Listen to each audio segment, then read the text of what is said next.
di ba?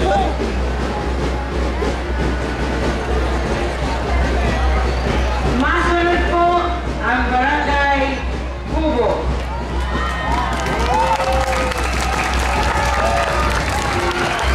Marahil na ang daon sa Indogabos na Tabaqueños asin sa kamuyang mga bisita.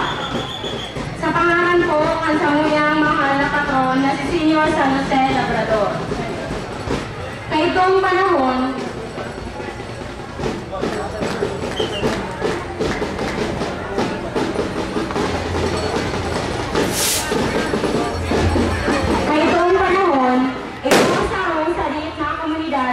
sa Balwakan, Tabaco, na dahil paaraman naran.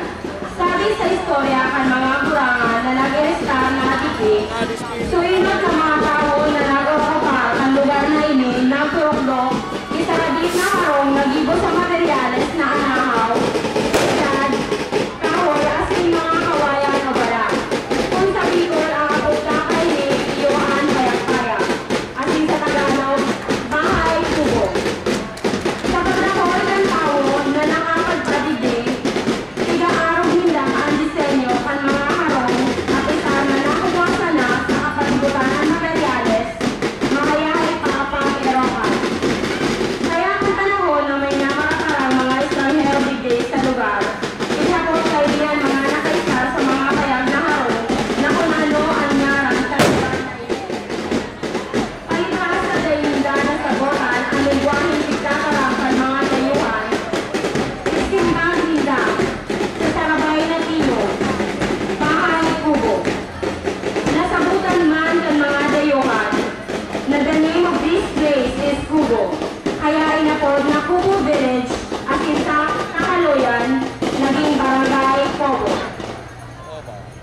Kaya ang samuyang barangay pinangaranan na Kubo.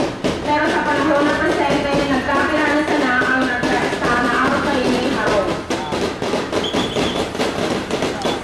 Ang samuyang barangay, mitid na marhay sa samuyang produkto. Nagibo sa lansang arugan tabak, gunting, kutsilyo, samurai, asyab, sanggot, raskader at iba pa.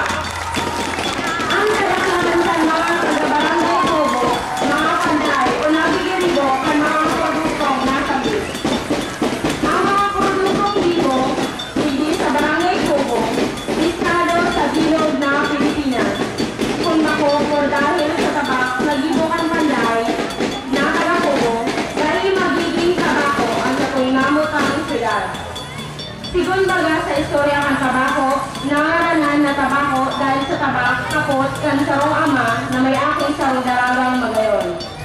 Ang tabak na gibo digdi sa Kubo, pwede tang ipag-orgulyo.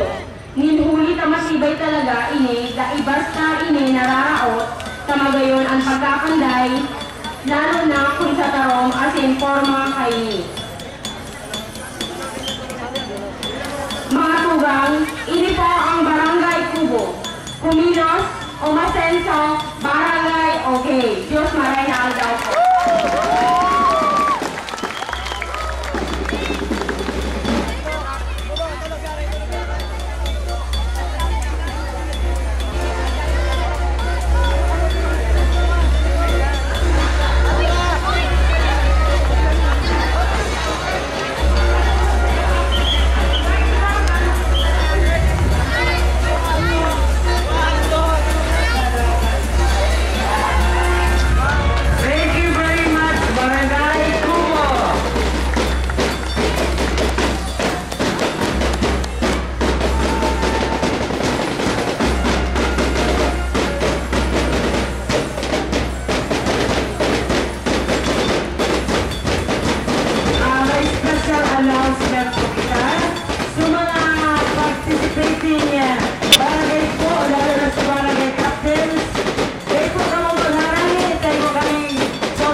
Nagkilangay po. Thank you very much. Yan po, nangyayari